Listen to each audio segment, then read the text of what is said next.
జిల్లా కలెక్టర్పై రాష్ట్ర ఎన్నికల ప్రధాన అధికారిపై తీవ్ర స్థాయిలో ఆగ్రహం వ్యక్తం చేసిన వైఎస్ఆర్ కాంగ్రెస్ పార్టీ వ్యవసాయ శాఖ మంత్రి కాకాని గోవర్ధన్ రెడ్డి నెల్లూరు జిల్లాలో ఇంతవరకు ఇంతటి దారుణమైన ఎలక్షన్ ఎప్పుడూ చూడలేదన్నారు. జిల్లా కలెక్టర్ ఒక పార్టీకి వత్తాసు పలకటం దారుణమన్నారు. తన జీవితంలో ఇంత దారుణంగా వ్యవహరించిన కలెక్టర్ను చూడలేదన్నారు. ఉదాహరణకు సర్వేపల్లి నియోజకవర్గంలో తెలుగుదేశం పార్టీ అభ్యర్థి సోమిరెడ్డి చంద్రమోహన్ రెడ్డి డబ్బులు పంచుతూ వీడియోలో రెడ్ హ్యాండెడ్గా దొరికినా ఎలాంటి చర్యలు తీసుకోలేదన్నారు. అది మానవతా దృక్పథంతో చేసిన పంపిణీ అని కలెక్టర్ రాష్ట్ర ఎన్నికల అధికారికి నివేదిక పంపడం సిగ్గుచేటన్నారు. తోటపల్లి గూడూరులోని వైఎస్ఆర్ కాంగ్రెస్ పార్టీ నాయకులు డబ్బులు పంచుతున్నారు అని సోషల్ మీడియాలో వస్తే పోస్ట్ ఆగమేఘాల మీద ఎలాంటి విచారణ చేయకుండా వాళ్లపై ఎఫ్ఐఆర్ చేయటం కలెక్టర్ పక్షపాత వైఖరికి నిదర్శనమన్నారు.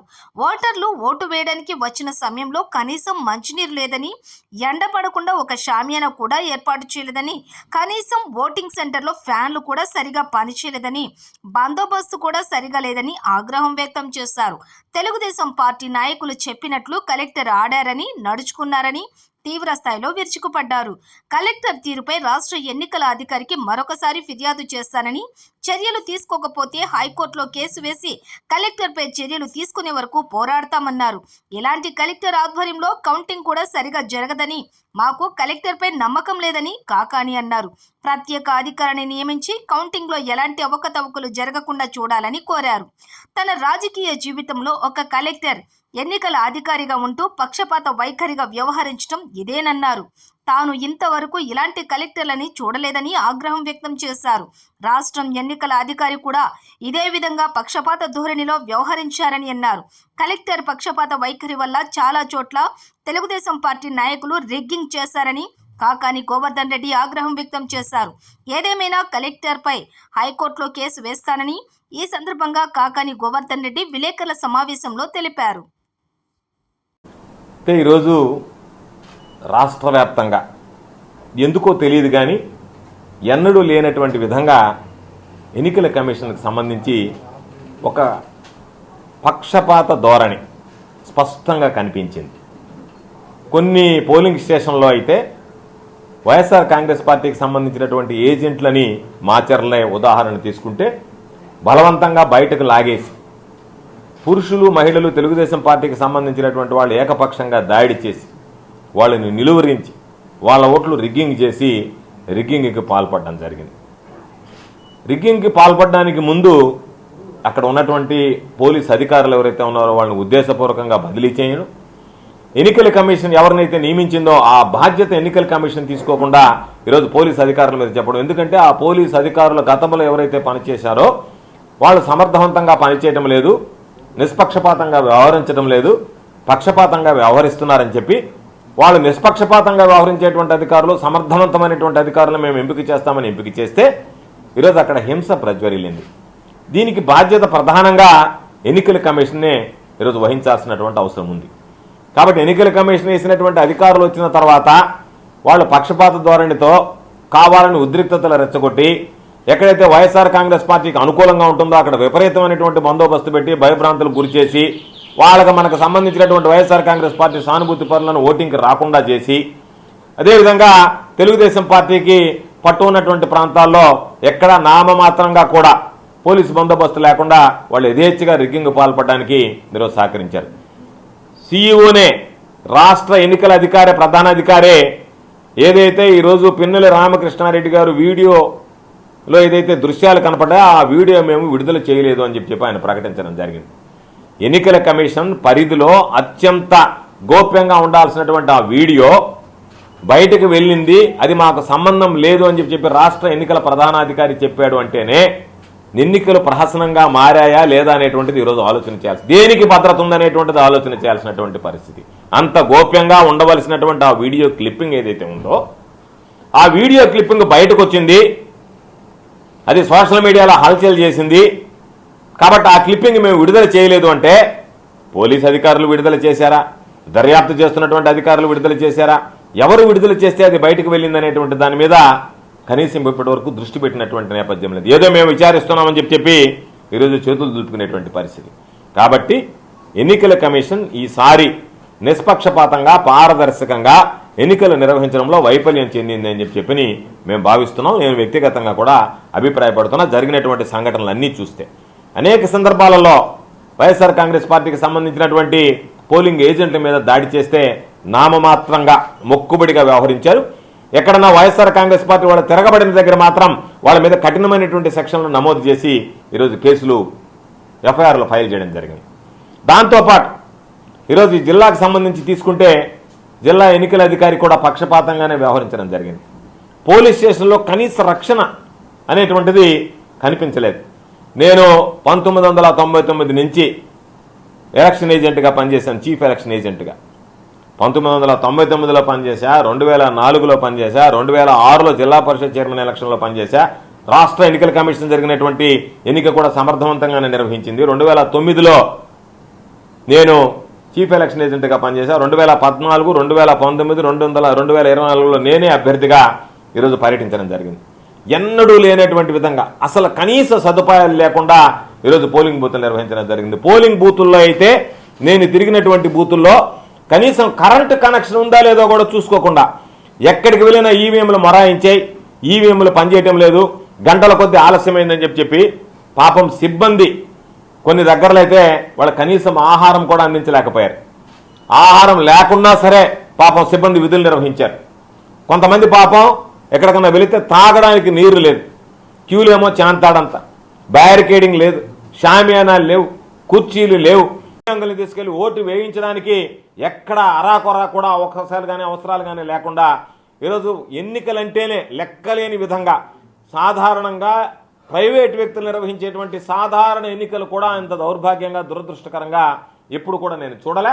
మొట్టమొదటిసారిగా పాపం క్యూలో నిలబడినటువంటి వాళ్ళు అయ్యో మాకు దాహం వేస్తుంది అంటే ఏదన్నా ఒక రాజకీయ పార్టీకి సంబంధించినటువంటి వ్యక్తులు నీళ్లు ఇవ్వడానికి వెళితే వాళ్ళ మీద దాడులు జరిగాయి, దాని మీద గందరగోళం జరిగింది, దాని మీద ఉద్రిక్త పరిస్థితులు తలెత్తాయి. దీనన్నిటికీ ప్రధానమైనటువంటి కారణం జిల్లాలో ఉన్నటువంటి ఎన్నికల యంత్రాంగం ఏదైతే ఉందో దాని వైఫల్యం అని చెప్పి స్పష్టంగా చెప్పాల్సినటువంటి అవసరం ఉంది. ఈరోజు రవాణా శాఖకు సంబంధించి ఎవరు ఆ బాధ్యత తీసుకున్నారో నాకు తెలియదు. జిల్లాకు సంబంధించి ముందు రోజు ఉదయం ఏజెంట్లు 5 గంటలకు వెళ్ళి రిపోర్ట్ చేస్తే 24 గంటలు అంటే రాత్రంతా నిద్ర లేకుండా పోలింగ్ పాపం అర్ధరాత్రి 12 గంటల దాకా జరిగినటువంటి సంఘటనలు ఉంటే మీ వైఫల్యం వల్ల, మీ చేతకానితనం వల్ల ఏకోజామున 6 గంటల వరకు ఆ వాహనాలు వచ్చి తీసుకువెళ్ళడానికి ఎదురు చూడాల్సినటువంటి దుస్థితి ఏర్పడింది ఈ జిల్లాలో. ఎన్నడూ లేనటువంటి దుస్థితి. ఇంత ఘోర వైఫల్యం నాకు తెలిసి ఈ జిల్లాలో గతంలో జరిగినటువంటి 6-7 ఎన్నికల్లో నేను ప్రత్యక్షంగా చూసినటువంటి వ్యక్తిగా, పాల్గొన్నటువంటి వ్యక్తిగా ఎన్నడూ లేనటువంటి ఘోర వైఫల్యాన్ని ఈరోజు జిల్లాకు సంబంధించినటువంటి ఎన్నికల అధికార యంత్రాంగం స్పష్టంగా దీంట్లో వైఫల్యం చెందిందని చెప్పడానికి ఆధారాలతో సహా నేను నిరూపించగలను. మరి దానికి సంబంధించినటువంటి నిధులే దుర్వినియోగం అయ్యాయా, పట్టి పట్టనట్టుగా వ్యవహరించారా అనేటువంటి దాని మీద ఇప్పటికే నేను ఎన్నికల కమిషన్ దృష్టి కూడా తీసుకువెళ్ళడం జరిగింది. దీని మీద పూర్తి స్థాయిలో దర్యాప్తు జరపండి. మరొకసారి పాపం వృద్ధులు కానీ, దివ్యాంగులు కానీ, మహిళలు కానీ ఎన్ని రకాలైనటువంటి ఇబ్బందులు పడ్డారో, ఎన్ని రకాలైనటువంటి బాధలు పడ్డారో అన్ని రకాలైనటువంటి బాధలు పడ్డారు. ఈరోజు ఎవరు ఎన్ని చెప్పినా ఈరోజు 400-500 పోలింగ్ బూత్ ఉంటే వాళ్ళకి సంబంధించి అర్ధరాత్రి అపరాత్రి దాకా పాపం కూర్చోబెట్టి పోలింగ్ ఈరోజు నిర్వహించారు. పాపం సహకరించారు. అప్పటికే అక్కడ ఉన్నటువంటి మహిళలు కానీ, వృద్ధులు కానీ, దివ్యాంగులు కానీ పాపం రాత్రి వరకు ఉండి సహకరించారు, ఓటింగ్లో పాల్గొన్నారు. వైఫల్యం చెందినా, జిల్లా అధికార యంత్రాంగం వైఫల్యం చెందినా, ఎన్నికలకు సంబంధించి ఎన్నికల సంఘం, జిల్లా ఎన్నికల సంఘం సరిగ్గా నిర్వహించలేకపోయినా ఈరోజు ఎన్నికలు పాపం ప్రజలే పాల్గొని దానికి సంబంధించి సజావుగా సాఫీగా నిర్వహించడానికి సహకరించడం జరిగింది. అదేవిధంగా ఈరోజు ఇంకొక దౌర్భాగ్యమైనటువంటి విషయం, రాష్ట్రంలో ఏదైతే ఎన్నికల కమిషన్ పక్షపాత ధోరణితో వ్యవహరించిందని చెప్పి మనం అనుకుంటున్నామో అంతకన్నా మించి జిల్లాలో ఉన్నటువంటి అధికార యంత్రాంగం కూడా వ్యవహరించడం జరిగింది. మచ్చుకి నేను మీకు ఒక వీడియో చూపిస్తున్నా. ఈ వీడియోలో సర్వేపల్లి నియోజకవర్గానికి సంబంధించి తెలుగుదేశం పార్టీ అభ్యర్థిగా పోటీ చేస్తున్నటువంటి సోమిరెడ్డి నేరుగా తనే ఓటర్లకు డబ్బులు పంచాడు. నేరుగా సర్వేపల్లి నియోజకవర్గంలో పోటీ చేస్తున్నటువంటి అభ్యర్థిగా ఉన్నటువంటి సోమిరెడ్డి నేరుగా తన జోబిలో నుంచి డబ్బులు తీసి నగదు పంపిణీ చేశాడు. ఇది మీడియాలో వచ్చింది, వార్తాపత్రికలో వచ్చింది, సోషల్ మీడియాలో వచ్చింది, ఇవన్నీ వచ్చాయి. దీనికి సంబంధించి జిల్లా ఎన్నికల అధికారి ఇచ్చినటువంటి రిపోర్ట్ ఏంటి అంటే ఇచ్చినటువంటి రిపోర్ట్ ఏంటి అంటే ఆయన మానవతా దృక్పథంతో డబ్బులు పంపిణీ చేశాడు అని చెప్పిచ్చారు.